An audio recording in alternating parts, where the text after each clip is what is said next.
José Luis Perales, el hombre que le cantó al amor y al silencio del alma.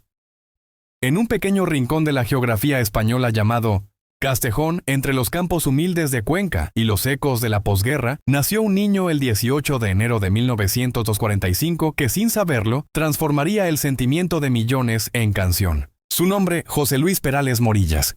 Un laúd, un pueblo y un niño que soñaba con acordes Castejón fue el primer escenario de su vida, donde la música no llegaba por televisión ni plataformas digitales, sino en forma de rondallas, serenatas y fiestas patronales. Fue allí donde el joven José Luis tomó en sus manos un laúd, ese instrumento noble y melancólico, y comenzó a moldear con cuerdas lo que más tarde serían versos inmortales. Era el tercero de 4 hermanos, el único varón y quizás por eso el más mimado. Pero su infancia no fue de lujos. Fue de campos, de estudio con esfuerzo y de sueños con los ojos abiertos.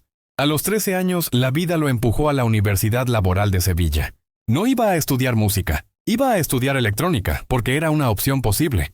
Pero el arte, como los ríos, siempre encuentra su cauce. En aquel colegio, la música clásica lo envolvió como un susurro celestial. Un cuarteto de cámara encendió en él un fuego lento, profundo, que nunca se apagaría. Formó una banda con sus compañeros, The Lunic Boys, donde las guitarras eran hechas a mano, con madera y anhelo. Fue en ese entorno artesanal donde nació su primera composición, Niebla, escrita con 16 años, en una Sevilla que aún olía a incienso, radios de transistores y juventud. Un autor tímido, una voz callada, hasta que se atrevió a cantar tras Sevilla llegó Madrid.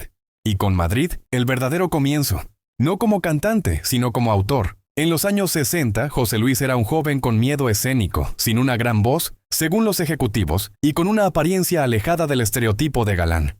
Pero en su pluma había poesía, y su guitarra sabía llorar canciones.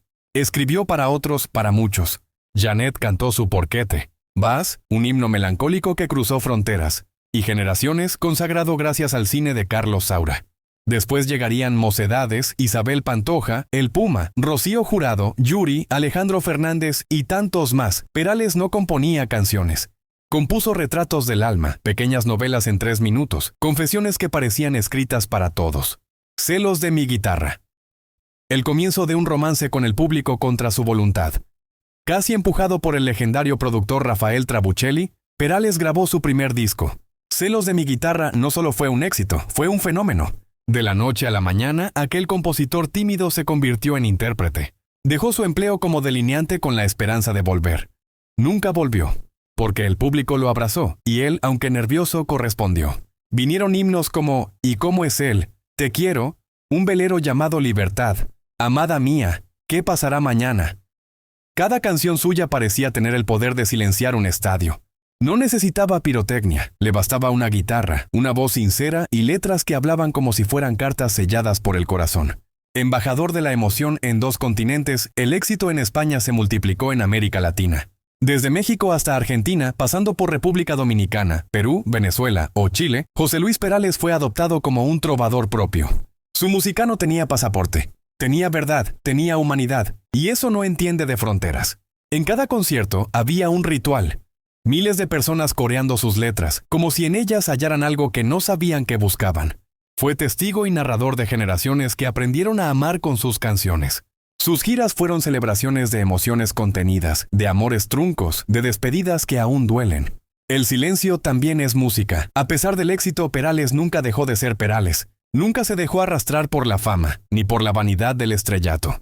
Mantuvo siempre la sencillez, la humildad del hombre de pueblo, del padre de familia, del autor que vive más en su estudio que en las alfombras rojas. A lo largo de más de 5 décadas ha escrito más de 500 canciones. Ha vendido más de 50 millones de discos. Ha sido galardonado en múltiples países, pero quizás su mayor premio ha sido la fidelidad del público. Hoy, retirado de los grandes escenarios, Perales no se ha ido. Solo se ha hecho más silencio. Pero en cada hogar, en cada automóvil, en cada corazón roto o ilusionado, su voz sigue sonando. Sigue despertando pasiones nuevas en los jóvenes que lo descubren, y sus canciones siguen siendo el puente que une generaciones. Porque en un mundo tan ruidoso, José Luis Perales supo regalarnos algo invaluable: la emoción susurrada, la música que no grita, el amor que no muere.